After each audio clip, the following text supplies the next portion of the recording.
시청자 여러분께 온라인 인사드립니다. 현월TV 윤목사입니다. 여러분의 천국 가는 길에 동행하고 있습니다. 자, 이번 시간 여행 이야기 59번째 시간입니다. 천성 가는 여정 전신 바짝 차리고 아무쪼록 이 시간도 변함없이 여러분과 손 맞잡고 순례자의 여정을 함께 걸어 나가도록 하겠습니다. 자, 찰로역정 책은 223페이지에서 225페이지입니다. 자, 주제는 무신론자와의 만남입니다. 줄거리를 좀 말씀을 드리겠습니다. 성령의 도우심으로 이제 무사히 바른 길로 인도함 받은 두 순례자가 저 앞에서 혼자 대로를 따라서 자기들을 향해 오는 사람을 발견하게 됩니다. 자, 크리스천은 그가 시온을 뒤에 두고 우리를 향해 오고 있다라고 말합니다. 소망은 앞서 이제 크나큰 일을 겪었잖아요. 그래서 이제 앞천쟁이와 같은 사람일지 모른다고 말하면서 바짝 긴장합니다. 그 사람이 점점 다가와서 서로 만나게 되는데 그의 이름은 무신론자. 그가 두 사람에게 어디로 가느냐고 묻습니다. 그러자 크리스천이 시온상을 향해서 가고 있다라고 하니까 그가 한바탕 너털 웃음을 짓습니다. 크리스천이 무슨 의미로 그렇게 웃느냐고 하니 그는 두 순례자를 가리켜서 무지몽매한 사람이라고 부르고 이 여행은 고통스러운 여행이고 아무것도 얻게 되지 못할 것이라고 정말로 악담을 하죠. 이에 대해서 크리스천이 반박을 하자 그는 이 세상 어디에도 당신들이 꿈꾸는 곳은 없다라고 말하자 크리스천은 그 세상이 내세에는 있다고 말합니다. 그러나 그는 말합니다. 자신도 그것을 찾아 나섰고 20년을 찾아 헤맸지만 내가 출발하던 첫날에 본 것 이상의 것을 본 적이 없다고 말하자 크리스천은 우리는 그것을 찾을 수 있다라고 들었고 찾을 것을 믿는다라고 말합니다. 무신론자는 자기가 집에 있을 때 그 말을 믿지 않았다면 그 성을 찾을 일도 없었을 텐데 찾으러 나섰다라고 하면서 나는 당신들보다 훨씬 더 많이 갔으니 그런 곳은 없다고 말하면서 돌아간다고 하고 중간에 버리고 왔던 것들을 다시 찾아서 즐겨야겠다라고 말하는 장면입니다. 자, 이 부분 해설하겠습니다. 오늘은 시은이가 안 온 것 같아요. 그래가지고 함께 하지 못했습니다. 예. 오늘 이 시간에는 무신론자가 등장을 합니다. 무신론자의 위험성에 대해서 성도들은 잘 이해하지 못할 수 있습니다. 실제로는 무신론자 하면 그저 종교에 대해서 회의감을 좀 갖고 있는 정도. 그래서 교회 안에는 무신론자가 없다는 생각을 기본적으로 하죠. 과연 그럴까요, 여러분? 절대로 그렇지 않습니다. 여기 등장하는 무신론자는 역시 제가 자주 드리는 말씀인 왕년의 신자였던 사람입니다. 아무 필요 없는 왕년에. 그러다 보니 당연히 종교 자체에 대해서도 조롱을 하고 특히 기독교와 관련해서 굉장히 반대하는 부류의 사람입니다. 무신론자 하면 일반적인 이해는 이렇습니다. 아예 종교와는 상관은 없고 등을 지고 있고 그 종교에 들어와 본 적도 없는 사람을 떠올립니다. 그러다 보니 종교 자체에 대해서 회의적이고 마치 자기가 모든 것을 초월해 있는 것처럼 말하는 자들이 이제 무신론자들이죠. 이런 사람들이 주둥이를 털 때 전 주둥이라고 하겠습니다. 주둥이. 예, 거룩함이 배어 나오면 그것은 입술이지만 더러운 것이 나오면 주둥입니다. 이 지역 방언으로는 주댕입니다. 주댕이. 얼마 전에 우리 본교회 3구역장 아시죠? 3구역장. 자, 3구역장이 이제 운동을 열심히 해요. 복싱 체육관에 다니는데 복싱 체육관 관장이 그러더랍니다. 구역장이 교회를 다니는 것을 알고 너도 예수쟁이냐? 이 말 자체가 아주 못되어 처먹은 인간이죠. 어디 지금 21세기 예수쟁이 운운합니까? 너는 예수를 믿느냐고 묻고 이제 구역장이 믿는다라고 하니까 종교가 이렇게 무서운 것이라고 이렇게 조롱하는 식으로 이야기를 했답니다. 이 복싱을 가르치는 자가 복싱이나 잘 가르칠 것이지 이 주제넘은 소리를 하고 마지막 날에 얼마나 후회하려고 그런 소리를 하는지 모르겠습니다. 이 젊은 놈이 예수쟁이라고 하는 말을 쓰는 걸 보니까 아주 굴러먹은 주댕이를 가지고 있는 자인지 아니면 복싱을 하다가 현역 때 많이 머리를 맞아가지고 그런지는 모르겠습니다. 아무쪼록 마지막 날이 오기 전에 회개하기를 바라고 이제 중3인 학생에게 그딴 소리 하면 안 되죠. 어디 주제넘게. 이런 사람들은 무신론자의 대표적인 사람들이죠. 그래서 상당히 이제 종교적 신념이 없기 때문에 종교 자체에 대해서 부정적인 사람입니다. 그런 사람들은. 특히 우리 주변에 그래도 기독교 신자들이 많잖아요. 그리고 또 교회가 접근성이 많잖아요. 절을 비난 안 하는 것은 절은 눈앞에 얼렁 안 보이니까. 물론 이제 저희 교회 옆에 절이 하나 있습니다. 연화사라고.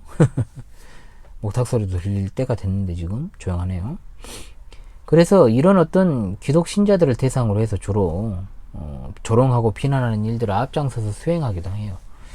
성경을 굉장히 비웃습니다. 방금 제가 말씀드린 대로 하나님을 믿는다는 것 자체를 이 자들은 어떤 정신승리라고 생각을 하기 때문에 연약한 신자들이 이런 자들의 말을 듣게 되면 상당히 혼란이 와서 신앙에 좋지 않은 영향을 이제 받게 됩니다. 자, 이런 것들이 있고요. 무신론자 중에는 이제 그 다음 종류의 무신론자가 이제 핵심입니다. 굉장히 위험한 자들이에요. 뭐냐? 이들은 다른 무신론자와는 다르게 한때 교회에 속해서 신앙 고백도 하고 상당 기간입니다. 상당 기간 적당하게 그냥 교회 한번 무슨 총동원 주일에 한번 그런 수준이 아니라 상당한 기간 동안 교회에 소속되어서 신앙생활을 했던 사람들입니다. 그러니까 오늘 여기 등장하는 무신론자가 순례의 여정을 상당히 지속했던 사람이었고 또 열심도 한때나마 있었던 사람이에요. 한마디로 초반에 이제 서둘러서 가다 보니까 진도가 상당히 나간 거죠. 무신론자는 자기가 20년간 그 도성을 헤맸다라고 했습니다. 자, 우리 사람 나이 7, 80, 많으면 90인생에 20년이면 여러분 적은 인생입니까? 아니잖아요. 누군가가 교회를 20년 다녔다. 그건 그냥 신자라고 이제 부를 수 없고, 솔직히 한 교회에서 20년을 교회를 다녔다면 한국 교회 풍토로 보면요, 특별한 일이 없는 한 다 중직자에 있습니다. 중직자 자리에 있을 사람들입니다. 오죽하면 예전에 이런 말이 있었죠. 개척 교회는 10년만 버티면 된다. 그러니까 10년 버티면 뭐가 좋은 일 있나 봐요. 뭐 웃긴 소리죠, 그게. 10년 안에 나갈 사람은 다 나간다. 뭐 이런 말을 또 곧잘 썼습니다, 예전에. 저도 개척된 교회를 많이 섬겨왔기 때문에 뭐 그런 말을 많이 들었죠. 그만큼 이제 한국 교회가 숫자에 굉장히 예민합니다. 사람 숫자에 예민하고, 그죠? 교인 숫자에 예민한 것에 좌석 숫자에 예민하고, 연도에 예민하고, 연수에 예민하고. 참 아닌 거죠, 그건. 그러나 여러분 생각해 보십시오. 20년을 다니든 30년 아니 일평생을 교회를 다녀도 죽은 믿음으로 교회에 출석할 수 있습니다. 이런 사람들이 온갖 것을 다 경험한 채로, 물론 정확히 말하면 이들은 거듭난 자들이 처음부터 아니었기 때문에 하나님의 말씀에 대한 확신도 없어. 그리고 또 말씀에 대한 체험도 없어. 그냥 하다 보면 그냥 어떻습니까? 종교적 봉사가 좀 힘에 부칠 때가 와요. 또 그 말씀을 들을 때 마음에 불편해지는 일들이 계속해서 이제 발생을 하게 된다라는 것이죠. 그러니까 말씀이 그 삶에 영향을 못 주니까 말씀이 자신의 은밀한 죄악들을 드러내고 찌를 때 이제 감당이 안 되는 거예요. 그러다가 이 사람들이 탁 돌아서면 어떻게 됩니까? 이제 열렬한 기독교 안티들이 되는 겁니다. 하나님은 없다. 하나님이 없는데 예수 그리스도의 대속의 보혈을 믿겠습니까? 섭리를 믿겠습니까? 내세를 믿겠습니까? 그래서 우리 주변의 기독교에 대한 열렬한 안티들의 대부분은 다 교회에서 신앙 고백을 한때나마 했고, 또 정말로 열심을 가지고 신앙생활을 한 것을 과거에 했던 자들입니다. 그것이 죽은 믿음이라고 해도 형식상으로는 계속해서 순례자의 여정을 걸었기 때문에 그들이 가진 지식이 좀 파편 같은 지식이라고 해도 교회 안에 있는 연약한 신자들보다는 더 지식적으로 많이 알고, 또 교회의 비리나 부패 등을 갖다 언급하면서 거기에다 양념도 바르고 소스도 발라가면서 하나님은 없다라고 하는 그 무신론자들이 현실에서 정말로 위험한 자들일 수밖에 없는 이유가 이겁니다. 문제는 생명력이 없는 교회에서, 즉 한마디로 성령의 능력을 무시하는 교회, 참된 교회는 아니죠. 이런 실천적인 무신론자들이 계속해서 자생해서 살아갈 수가 있다라는 것. 또 표면적으로는 죽을 때까지도 무신론자로 살아갔지만 마치 교회에 속해서 천국에 간 것처럼 포장될 여지도 있고 있어 왔죠. 진짜 그렇습니다. 실제로 그런 사람들이 많이 있어요. 그러니까 밖에서 보면 보이는 것들이 있다는 거죠. 그러나 어찌되었든 오랜 기간 동안 교회에 몸담고 있고 또 여러 일들을 해왔기 때문에 사람들은 그가 참된 신자라는 것을 의심하지 않습니다. 특히나 한국인들처럼 외적인 것에 굉장히 집착하는 사람들은 신자들도 마찬가지고 그저 교회 다녔고 오랜 기간 그 교회에서 여러 가지 일을 했다고 하면 그냥 무조건 도장 딱 박아버립니다. 어떻게? 신실한 신자로구나. 그런 태도 버려야 됩니다. 우리 개혁교회 신자들은. 교회라고 다 같은 교회 아니라는 거 알면서도 누군가의 무덤가에 십자가 그냥 박혀 있다라고 해가지고 그가 신자였다? 이렇게 하면 무조건 판단하는 그런 모습들이 있는데 아직도 답답합니다. 왜 그렇게 말하는지 모르겠어요. 우리 신앙이 그렇게 단순하던가요? 그래 가르친 적이 없어요. 저는. 함부로 판단하지 마십시오. 분명히 생각을 해야 됩니다. 어찌되었든 간에 철로역정에 나오는 이 무신론자는 기독교를 떠나서 교회 자체를 조롱합니다. 종교 자체를 혐오하는 방향으로 나아가요. 그러니까 이제 여린 싹과 같은 신자들에게 굉장히 위험할 수 있고요. 정말 그들에게는 걸림돌이 될 수 있습니다. 그래서 환경도 참 중요한데 저는 근본적으로 이런 자들을 양산해낸 교회가 1차적 책임이 있다고 봐요. 애시당초 이런 자들은 순례자의 여정에 들어서는 것이 불가함에도 불구하고 오늘 무신론자가 말하지 않습니까? 내가 집에 있을 때 믿지 않았다면 그 성을 찾으러 가지 않았을 것이다. 물론 그가 그때만 해도 종교적 열심이 있어가지고 그런 마음을 품을 수 있을지는 모릅니다만 그렇다면 적어도 교회의 문턱에서 열심히 왔다 갔다 하다가 그냥 나가버리는 게 정상 아닙니까? 그런데 교회의 문턱을 넘어가지고 아주 깊숙한 곳까지 들어가지고 심지어 어떤 경우에는 강당까지 올라가요. 뭐 말인지 아십니까? 목사도 된다 이 말입니다. 그런 자들이. 목사 중에도 중생하지 못한 자들이 있기 때문에 목사를 하다가 실제로 진리 자체를 버리고 나간 자들을 제가 봤어요. 사실 좀 이해는 안 되잖아요. 그런데 아니라니까요. 그러니까 단순하게 목사만 은퇴한 게 아니고 아예 하나님을 부정하는 자들도 있다는 거죠. 현실에서. 그러니 얼마나 우리가 보여지는 것으로 분별하기 어려운 시대인지 몰라요. 오늘날 여러 정보의 홍수 속에서 안티 기독교적인 내용들이 정말로 그 가운데 난무하고 있는지 몰라요. 스마트폰의 발달과 지식의 범람으로 인해서 아직 분별력이 없는 어린 친구들이나 청소년들 또 여린 신자들이 무분별한 그런 정보를 접하게 될 경우에 상당히 혼란스러워하고 결국은 교회를 떠나버리는 그런 결과를 낳을 수 있다는 측면에서 진짜 위험한 시대다라고 할 수 있습니다. 종교적인 회의감은 갈수록 커지고 있습니다. 또한 교회에 대한 사회의 신뢰도는 거의 바닥이에요. 지금 5%도 안 될 겁니다. 그야말로 은혜의 시대에서 쉽게 볼 수 있었던 회심과 은혜의 역사들이 잘 나타나지 않는 것은 바로 여기에 기인하고 있는 것입니다. 어처구니 없는 것은 뭐냐? 자기가 속한 교회의 담임 목사 유튜브도 안 보면서 다른 채널 열심히 보는 사람도 있다는 거예요. 우리 교회 성도 이야기는 아니리라 믿습니다. 자, 이것저것 다 안 보는 것 같게 하니까요. 자, 굉장히 위험하죠. 그거는 제일 허탄한 게 뭐냐? 신앙의 질을 이야기하는 게 아니라 신앙의 연수를 자랑하는 것 또는 신앙의 경력을 자랑하는 것. 제가 제일 싫어하는 게 왕년에 내가 이런 말. 진짜 참된 신자라면 그런 것 자랑하지 않습니다. 그 어떤 것도 자랑해서는 안 되는데 사실 어디 그런 걸 자랑하고 있어요. 응? 숫자에 집착하지 마십시오. 여러분 절대로. 그래서 제가 목사들이 숫자 운운하는 사람 굉장히 경멸합니다. 제가 경멸해요. 진짜로. 그래서 제 주변에 있는 목사님들 중에도 약간 그런 경향이 있는 분들이 있는데 계속 그러면 이제 안 봐버립니다. 자, 혹시나 이 영상을 보시는 분들 전 진심이에요. 그냥 조용히 그냥 안 봐버릴 수 있어요. 숫자 집착하지 마십시오. 일반 성도들도 그런 것을 제가 못 보는데 왜 그럽니까? 지나놓고 보니까 은혜의 세월이 그렇게 흘러왔다라고 우리가 그냥 생각하는 거지. 내가 몇 년을 신앙생활을 했고 내가 몇 년을 봉사했고 응? 이런 거 중요하지 않다는 거예요. 그래서 저는 인간이 기본적으로 가지고 있는 공로의식을 자극하지 않기 위해서 정말로 제가 교회에서 좀 노력을 해요. 그러니까 특정 성도가 잘했어. 정말 잘했어. 그런데 웬만하면 교회에서 축혀 세워주거나 또 공적으로 칭찬 안 해요. 제가 잘 안 합니다. 마음으로는 정말 대견하고 기특한 일도 많죠. 왜? 그렇잖아요. 그래도 하나님께 기도하지. 그건 하나님이 다 보셨을 거니까. 그럼 막 대놓고 막 이렇게 해주지 않는다는, 푸시를 해주지 않는다는 겁니다. 교회는 그런 것이 아니니까. 인간의 특성을 잘 아니까. 그래서 제가 교회에서도 제가 제일 많이 합니다. 제가 제일 많이 해요. 헛되는 일부터 시작해가지고 식견 목회적 전반에 걸쳐서 정말 일 많이 합니다. 적어도 나보다 뭘 더 잘해가지고 성도들이 그런 공로의식을 갖지 못하도록 원천 차단해버리죠. 응? 더 열심히 해요. 더 많이 봉사하고 더 많이 헌금도 하려고 하고 그렇게 해요. 제가 없는 일도 만들어서 합니다. 제가 그렇게 해요. 그래서 기본적인 것만 딱 하게 해요. 성도들에게. 그리고 웬만하면 자발적으로 하게끔 유도하고, 가장 중요한 건 뭐냐, 하나님에 관한 지식을 잘 배우고 갖춰서 바르게 신앙생활하다 천국 가는 것 외에 바라는 거 하나도 없어. 응? 그거면 됐지.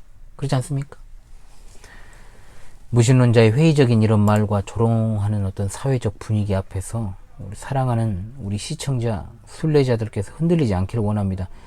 이 영상을 제 시간에 보는 분들 중에 그럴 분이 없다라고 저는 알아요. 알고 있습니다. 안 보는 사람들이 걱정되죠, 사실. 안 봐. 안 보는 거 딱 보여? 그냥 보라고 제가 주일에 이제 광고를 하거든요. 그럼 더 안 보더라고, 이상하게. 뭘까요, 그게? 이해가 안 되는 게, 세상에는 이해 안 되는 일이 아주 많죠. 일주일이라고 하는 168시간이 있고, 우리에게. 그 168시간 중에 밥 먹는 시간도 정말 무시 못하게 많잖아요. 그럼 10여 분 정도 되는 철로역정 해설을 비롯해가지고 저의 강의들을 볼 시간이 없다? 진짜로 시간이 없어서 안 보는 것일까요? 아닙니다. 마음이 없기 때문에 안 보는 겁니다. 밥 먹을 때라도 틀어놔도 밥을 아무리 빨리 먹어도 5분 안에는 안 먹잖아요. 그래도 정말 급해서 먹는다는 거 모르면 그래도 밥을 10분 이상은 다 먹습니다. 실제로 여러분 어떻습니까? 집에서요. 마음이 없기 때문에 안 보는 거예요. 그래서 참 마음의 그 거리라는 게 멀죠. 그래서 걱정이 많이 됩니다. 목사로서. 히브리서 3장 14절, 우리가 시작할 때 확신한 것을 끝까지 견고히 잡고 있으면 그리스도와 함께 참여한 자가 되리라. 시작할 때부터 끝까지 잡고 있어야 되는데, 요한일서 2장 24절, 너희는 처음부터 들은 것을 너희 안에 거하게 하라. 처음부터 들은 것이 너희 안에 거하면 너희가 아들과 아버지 안에 거하리라. 아멘. 처음에 우리가 성령님으로부터 받았던 우리 가슴에 새겨진 진리의 말씀, 그리고 확신, 그리고 처음에 하나님께서 우리에게 주셨던 체험들도 있을 겁니다. 분명하죠. 끝까지 그것을 붙잡고요. 계속해서 흔들리지 말고 시온성을 향하여, 천성을 향하여 가십시다. 적어도 이 현오리와 함께 순례자의 여정, 지금까지 빠짐없이 이 여행에 함께 하신 분들, 그 가운데는 실족하는 이도 돌아가는 이도 절대로 없기를 바랍니다. 당연히 그렇게 돼야 됩니다. 그러나 솔직한 심정으로 함께하지 않은 분들에 대해서는 제가 그분들의 미래를 장담은 못하겠습니다. 솔직히. 제가 현실 목회에서 정말로 깨달은 바 중에 하나입니다. 주일에는 누구나 교회 나옵니다.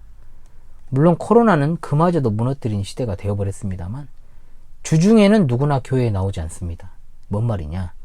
주중에도 주일처럼 경건을 유지하는 자가 별로 없다는 겁니다. 스스로를 위험에 빠뜨리지 마십시오. 제가 목회하는 교회 성도들 중에도 분명히 있어요. 있어. 살려면 전도자가 지시한 대로 하시기 바랍니다. 살려면. 경고입니다. 바울 사도가 빌립보 교회에 보낸 편지에서 이런 말을 했습니다. 이는 내게 사는 것이 그리스도니 죽는 것도 유익함이라. 어떤 맥락에서 이 말씀을 한지 아십니까? 바울 사도는 지금 내가 그리스도 안에 있기 때문에 내가 지금 육신적 활동을 딱 그치고 주님 곁에, 즉 천국에 가는 것이 훨씬 좋은 일이라고 말한 거예요. 그런데 내가 진짜 그렇게 하고 싶지만, 그게 내 바람이지만, 성도들에게는 내가 여기 육신으로 존재하는 것이 유익하다고 말하고 있는 겁니다. 빌립보서 1장 후반부를 잘 한번 여러분 읽어보십시오. 그게 저의 심정이에요. 사실은 그게 저의 심정. 모든 그것이 참된 목사의 심정이 되어야 하지 않겠는지요? 제가 이 윤목사가 존재하는 것이 아무쪼록 우리 본교회 성도들과 여기 이 채널을 구독하고 계시는 진짜 찐 시청자 성도들께 유익임을 저는 믿습니다. 유익이 아니신 분은 그냥 나가시면 된다고 제가 전에도 말씀을 드렸습니다. 분명히 유익이 안 되면 안 보면 되는 겁니다. 그러나 분명히 진짜로 이 목사가 거짓을 말하는 자가 아니고 진리를 말하는 자다, 참된 목사라고 여기신다면 제가 여러분들에게 유익이 된다라는 것을 저는 믿습니다. 그래서 저는 유익이 되는 편을 택하여서 주님께서 저를 부르시는 것은 정말 좋은 일이고, 또한 그것이 궁극적인 목표지만은 하나님께서 그 기간을 유예하셔서 저로 하여금 주님께서 유익을 주고자 하는 이들에게 저를 사용하셔서 저를 도구 삼아 주시기를 바랄 뿐입니다. 그래서 제가 정말 바울 사도의 이 말씀이 정말 와닿게 되었고, 또한 이것이 목사들의 심정이 되어야 된다라고 말한 것입니다. 자, 여러분 이번 주에도 함께 해주셔서 감사합니다. 다음 주에도 계속해서 여러분의 천국 가는 길에 동행하는 현월이가 되겠습니다. 자, 이번 시간 여러분 수고하셨습니다. 지금까지 현월TV 윤목사였습니다. 감사합니다.